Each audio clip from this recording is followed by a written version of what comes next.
to Friday Night SmackDown.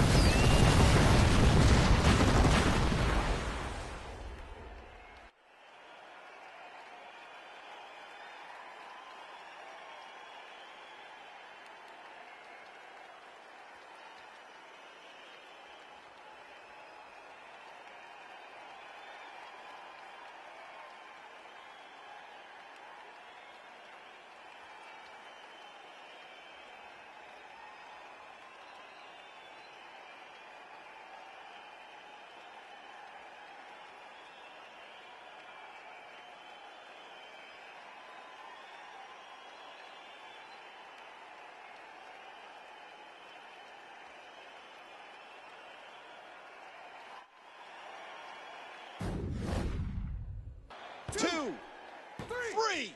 Zack Ryder wins.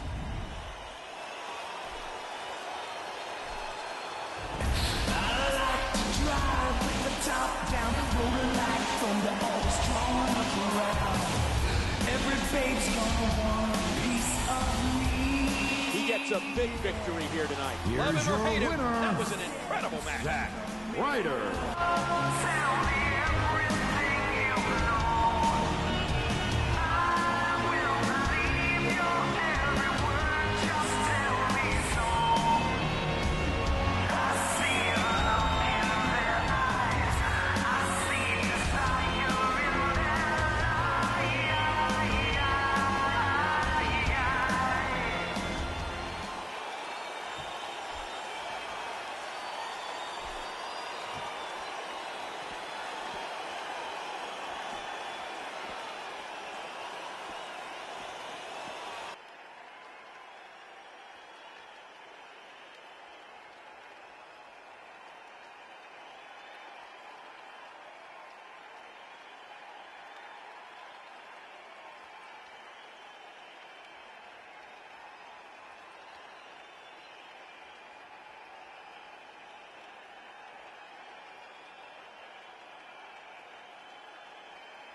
What's going on, everybody, and welcome back to my WWE 12 Universe mode. And I have to say, after I clear my throat, I have to say quite a few things on this commentary. First and foremost, I have to apologize for this commentary taking so long. It is the SmackDown Super Show just before our pay-per-view Night of Champions, and I know everybody's really excited, really looking forward to it, including our special challenge match to introduce the SmackDown Super Show between Jushin Thunder Liger and Ultimo Dragon. Dream match alert. But anyway, the thing that I want to apologize for is obviously the fact that this video is taking so long. I think it's been a couple of weeks since the Raw Super Show or any other video that I've uploaded. I just want to take this time to explain. Oh, hang on, here's Ric Flair attacking Ultimo Dragon. What is this about? What a sneaky attack. And there's Jushin Thunder Liger now, and he's got an advantage in this one, and yeah, it's going to be really interesting. But being a fan just like you guys in this one, not playing it. Anyway, going back to what I wanted to talk about and announce and explain was just that the reason why the videos have taken so long is because I've been really busy with work. I haven't been feeling very well. I've had a really bad cold, been recovering from that, and my move with my girlfriend has finally been finalized. We will be doing that very soon, as a matter of fact in a couple of weeks time. So putting all that in perspective, that's the reason why I haven't really been making too many videos, uploading too many videos. I have had the footage, I've just not had the time to go sit down, edit it, and really work on producing videos, which is a shame, I know, because I was really enjoying making the videos. I just haven't had the time. But getting back into the swing of things of making videos, you know, this video is a bit more editing intensive, as you can see, as I mentioned on the last video, which was the Raw Super Show, that I was going to get more creative with the storyline creator, incorporate that into universe mode to help explain things a little bit better. And we're going to be doing more of that stuff, but it will take a little bit more time. And I'm also very happy to announce that we'll be live streaming pay-per-views. I know I said that before, and I said that I'd be doing it on Twitch. Well, I recently found out, as a lot of you probably know, that you're able to do live streams thanks to Google Hangouts and publish them to your YouTube channel, all the rest of it. So I will be live streaming the next pay-per-view. The next pay-per-view isn't Night of Champions. Well, it is for you guys, but it's not for me, because I've already played it, I've recorded it, just got to do commentary for it. I had commentary initially, had live commentary, and I had to file corrupt, so I've got to do commentary all over again for it. But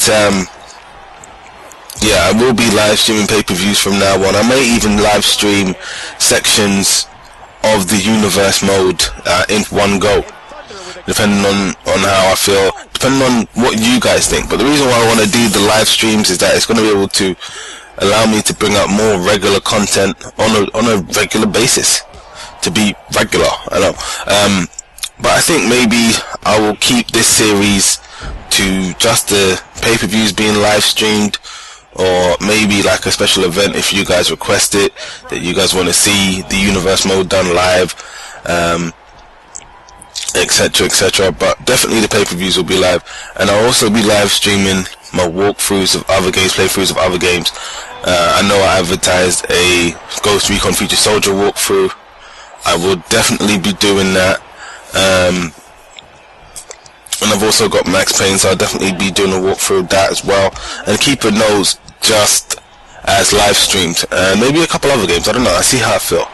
But that's the plan for the channel. I hope you guys are excited by it.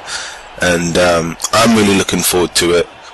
And I'll let you guys know when I've moved, you know, and what the new digs look like, all the rest of it, and go from there. But here goes Ultimo Dragon. SIDDT. This one could be over. He hooks the leg. 1, 2, and no, Ultimo Dragon doesn't get the pin. Jushin from the Liger kicks out. And here we go. Is it time for a brainbuster? He hits the brainbuster. Hooks the leg.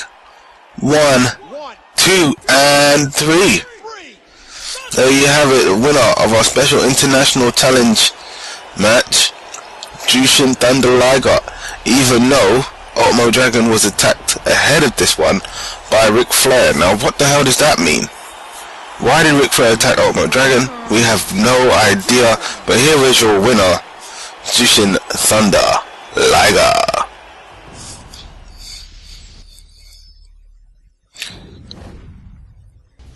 And Divas Championship match as advertised, because obviously Night of Champions, limitations on the matches that you can do in terms of the number of matches. So we're going to have Eve taking on Beth Phoenix for the Divas Championship. And I really want to get the women's division back up and running. I know I haven't really featured it much, but I am going to change that in the future. Get more Divas action going in the universe mode. So this is the title match between Eve and Beth Phoenix as advertised previously in the other episodes. And I tell you what, both of these women could easily come away with the Divas title. Both are former Divas champions. Eve had a decent run as Divas champ, but I think Beth Phoenix has probably been the most dominant Divas champ in my universe mode history. Again, the Diva Championship on the line. But Irish whip now. Eve goes over the top rope, and there's a big suplex. Bring Eve back in the ring by Beth Phoenix. She misses her shoulder block. Fail! And full Nelson choke slam. Full Nelson side slam almost. Front face lock. Elbow to the back of the head now. Big lefts and rights. but that's another side headlock from Eve. Irish whip into the corner. And yeah, she was going to run into the corner, I think, initially, and then she changed her mind. Bail. Running DDT from the Glamazon, and there's a huge German suplex, dropping Eve right on the back of her neck. Kick to the gut. Side headlock now. Front face lock. Oh, was going for a double axe handle smash to the chest, but missed it. Spins Eve around, scoop. And well, a strongest diva slam, I suppose, is the best way to describe that. And look at that gorilla press, just showing off the immense strength of Beth Phoenix. And world's strongest diva slam once again. But here comes Eve. Is it a comeback moment? No. Beth Phoenix snuffs that out right away, and there's a kick to the gut and a punch to the arm. A kick to the chest, and there's a running DDT. And again, the Diva Championship is on the line. Double axe handle, kick to the gut again. Go behind, elbow to the back of the head. And you can see that Eve is, sorry for sniffling, I've still got the residual effects of this cold. Kick to the gut, go behind by Beth Phoenix, but Eve counters it, spins her around. Northern Light suplex with a bridge, and you're wondering why she didn't go for the pin. Front face lock, spinning heel kick. Eve gaining some momentum now. Kick to the gut again. Side headlock. Front face lock now. Big turn clothesline. Can Eve pull off the upset? Can she win her Divas title back here on the SmackDown Supershow just before Night of Champions? Can she pull it off? Irish whip into the corner by Beth Phoenix. Elbow to the lower back, and she's gonna send her into that ring post. Shoulder first. Kick to the gut as she comes out. And big time fisherman suplex. She could have gone for the pin. Eve looked out, but no, she's going for the Glamazon. Sorry, the Glamazon. No, the Glam Slam. The Glamazon goes for the Glam Slam. That's what I was trying to say. But she picks her up anyway. Strongest Diva Slam, and now she's just ramming her head into the mat. Beth Phoenix is trying to make an example of Eve Torres here. Now finally going for the pin. 1, 2, 3. And there is your winner, and still your WWE Divas Champion, Beth Phoenix. And I have to say, the last few moments of this one, she was dominant. She hit her Glam Slam. There you see that big fisherman suplex. Strongest Diva Slam, as I like to call it as well. Tribute to Sexual Chocolate. The world's strongest man, Mark Henry. And there is your Divas Champion, Beth Phoenix, celebrating with the crowd here in what was a very, very good Divas match on the SmackDown Supershow. But valiant effort from Eve, has to be said. At one point she looked like she may have turned it around. She looked like she may come back and retain, or should I say regain, her WWE Divas Championship. But Beth Phoenix, the most dominant diva in the WWE right now, was able to pull it off. And there you see one half of the other half of the Divas of Doom, Natalya, coming out to celebrate with her stablemate Beth Phoenix, who is still your WWE Divas Champion. And really glad that I've got the cotton ball out of my mouth. It's taken so long to get these words out, but here it is. It's your main event of the evening. The huge six-man tag. Brad Thomas, Edge, and Woo Woo Woo. You know it. Zack Ryder taking on Kane, Michael McGillicuddy, and Dolph Ziggler. Now the interesting things about Kane and Dolph Ziggler is, although Dolph Ziggler is in fact the Mr. Money in the Bank, Kane is also the Royal Rumble winner. Now, you guys didn't see the Royal Rumble because, as I said, I started this universe mode long before I got my HD PVR and was able to record stuff and was uploading videos and commentaries to YouTube to share with you guys. So even though this Sunday's match is going to be for the number one contendership, where we have all of these guys go head to head in a six-pack challenge match, both Kane and Dolph Ziggler already have title shots guaranteed. Kane will be facing whoever the WWE champion is at WrestleMania, regardless. That's already in the book, unless he decides to put that on the line. And Dolph Ziggler is the Money in the Bank briefcase holder. He has a title shot at any time that he chooses. So I'm not really sure what else they can gain from this apart from a bonus. Apart from a bonus title shot that they don't have to go and Dolph Ziggler wouldn't have to go and cash in his Money in the Bank briefcase, for example, if he was to win. And if Kane was to win, he gets another title shot at WrestleMania. Although I'm going to ask what feels like a trivia question for me, alright? And I know I'm playing this match and I really shouldn't, but it is Brad Thomas. He is my creative character, he is my core, so I am going to play in this one as him. But anyway, the trivia question I was going to ask is, if a superstar has won the Royal Rumble, has his title match at WrestleMania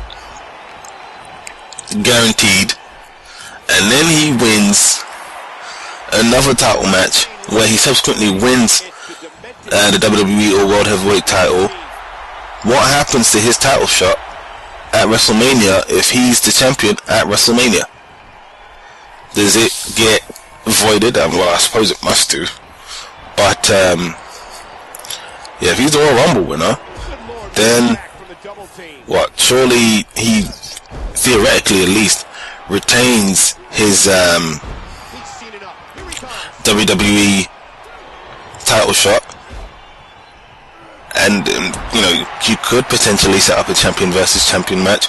Or is it that they just decide that the former champion just automatically get a rematch at WrestleMania? So answer that question in the comments below, because I'm actually quite curious, because that would be the scenario that we would be faced with if, for example, Kane was to win the six-pack challenge at Night of Champions,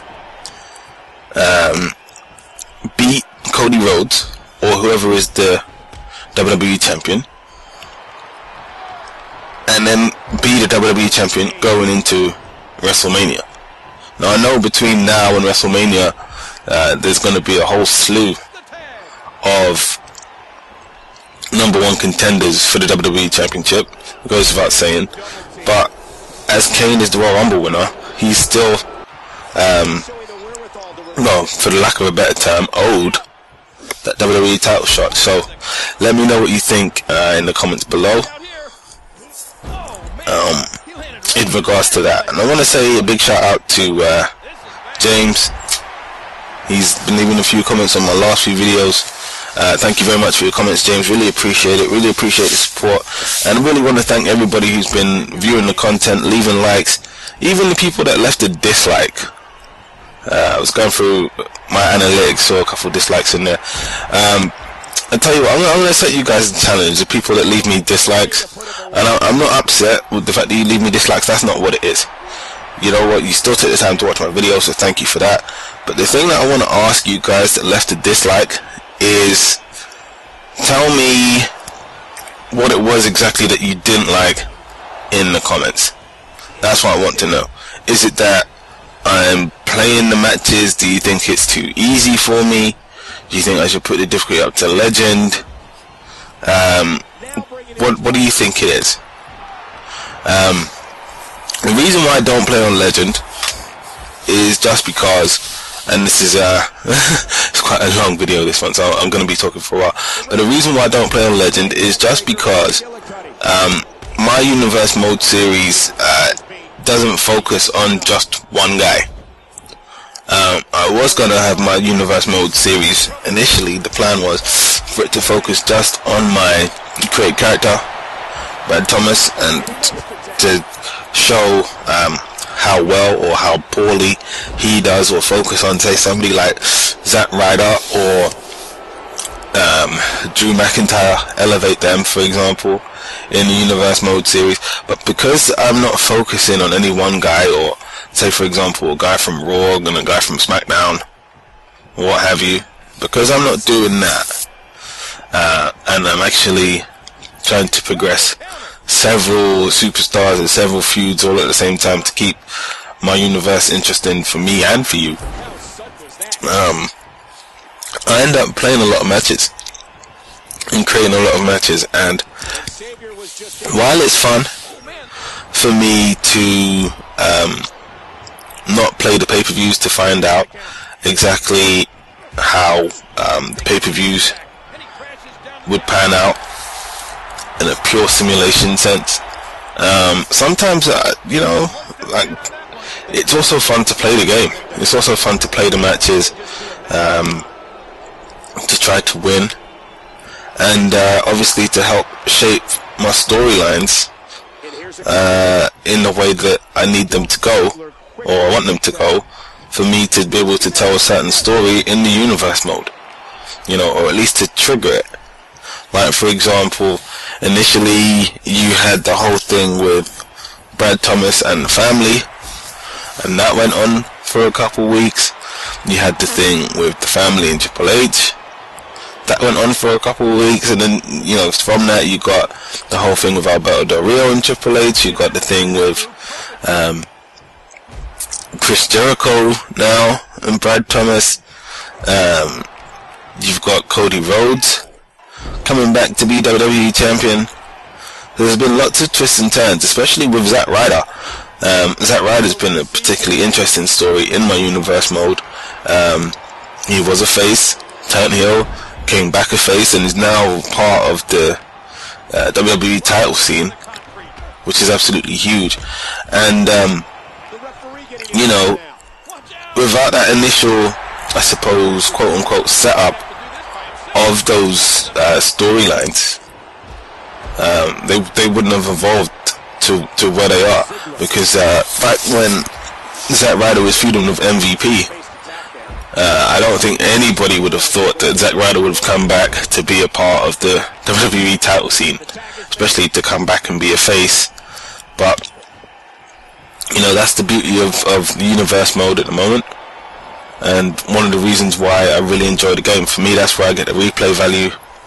That's the meat and potatoes, the bacon and eggs for everybody who eats bacon, and I know there's lots of bacon fans out there, especially Bob Train. Shout out to you, sir, the sizzling bacon playmaker. Yeah, that's just, you know, part of the reason why I enjoy the game, and I'm able to play it for as long as I do.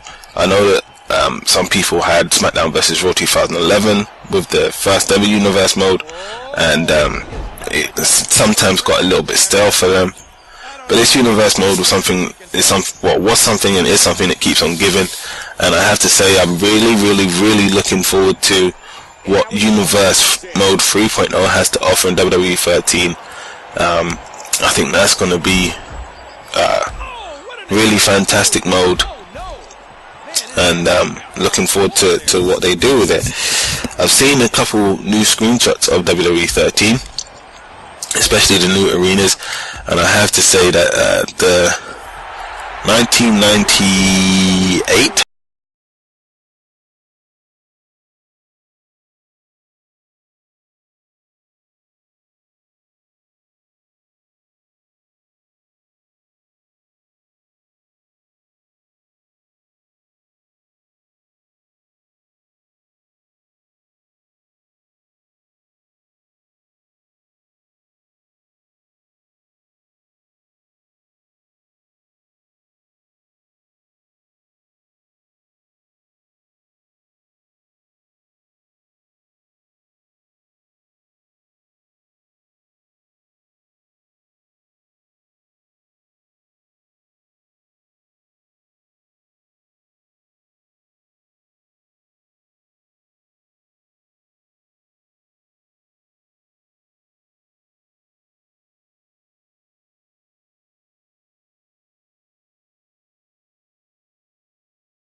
oval SmackDown arena as well. Really enjoy that. So it's good to see that back. And I wonder if they've made significant enhancements for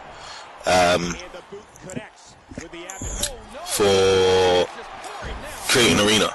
You know, like if we're able to go and adjust the stages and all the rest of it, like it'd be really cool if they have some preset stages or some preset elements of the stages that you can go and select to help create your own stage for your arena. So you can go and, you know, set up your ring, set up your announce table, set up your barricades and your the lighting around the top of the arena. But it would be awesome if you're able to go and pick the staging or elements of the staging and mix and match those. So if you wanted a Titantron above, like the square entryway that was made out of steel, you can have that.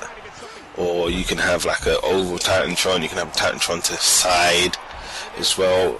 You can have a completely flat entranceway as opposed to a ramp. You know, all of those kind of ideas was kind of floating around in my head in relation to what they could do to make create an arena that much better. But what are your guys' ideas for creating an arena? Do you think that would be do you think it'd be a good idea? Leave that in the comments below and let me know. But getting back into this one, this 6-man elimination tag team match well underway. Dolph Ziggler going for the pin. 1, 2, and Zack Ryder kicks out at 2.5, 2 3/4, and the match continues. Everybody's worse for wear. Zack Ryder now, he makes a tag to Edge. He's not particularly that much better. It's been an all-out war so far in this one. And I have to say it's been a really exciting match. If you look at the fans, they're on their feet. Nice to see you again, Ziggler. And Dolph Ziggler is the first man to be eliminated. I think Kane is now the legal man, as he just, you know, gorilla presses. No, Michael McGillicuddy. Rough Rider out of nowhere. By Zack Ryder. Kane's in the ring, so he was probably looking to break up anyway. Irish whip from Zack Ryder. Flapjack on Michael McGillicuddy. And here comes Kane, saving his tag team partner, but reversal by Zack Ryder, counter by Zack Ryder, and I was right. Kane is actually the legal man. So Zack Ryder, for the lack of a better term, wasted his Rough Rider on Michael McGillicuddy. Side headlock by Edge now into the go behind, and there's that chop block, taking out his knee from his knee, to quote Tony Pizza Guy from his SmackDown vs. Raw 2011 series, and the SmackDown WWE 12 series as well in the early days. Irish whip into the corner on Kane, but he reverses, and then you got those shoulders being driven into Edge's gut, absolutely vicious, and Kane really working over Edge in the corner now. And I'm gonna excuse myself for a moment. This could do it. 1. He breaks up the hold, and Edge kicks out. And there's the count. Damn the residual effects of this cold. But here we go. Chokeslam by Kane. Absolutely massive chokeslam. And 1, 2, and I was going to say, if I don't break that up, that is so much fail. And there's a big back body drop on Edge. Michael McGillicuddy out on his feet. Don't know what move Fred Thomas was trying to go for Michael McGillicuddy, but he's down. Edge, nice suplex, floats over into the pin, but there's a rope break. Kane with the back elbows, He counters. Big time Bulldog on Edge. And I tell you what, if this 6-man elimination match is anything to go by, the 6-pack challenge match for the #1 contendership of Cody Rhodes' WWE title will be quite a match at Night of Champions. And Kane has now been eliminated. And I tell you, it was a bit of a weak elimination, to be fair. Edge could have hit any other move on him and then pinned him, but it's now 3-on-1. Brad Thomas, Zack Ryder and Edge taking on former WWE champion Michael McGillicuddy. What a throw by Michael McGillicuddy. Spins Brad Thomas round and belly to back suplex. And I tried to use resiliency and I failed. And Zack Ryder came in. He rescued me. He saved me. He was my broski. And I'm gonna use my combat moment if I can here. Double underhook. Suplex. And I really should pin Michael McGillicuddy off that. But, you know, Brad Thomas and Michael McGillicuddy have so much history. Fisherman suplex with a pin. Shades of his dad. 1, 2. And Zack Ryder, my broski. He comes in to make the save yet again. I could have gone for a double team move with him, but I waited too long. There's the high knee. Just, you know, could really break somebody's jaw. DDT. Absolutely planting Michael McGillicuddy. And now it's going for the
Edge and Zack Ryder, the two survivors in this 6-man tag team match. I really hope you enjoyed this SmackDown Super Show.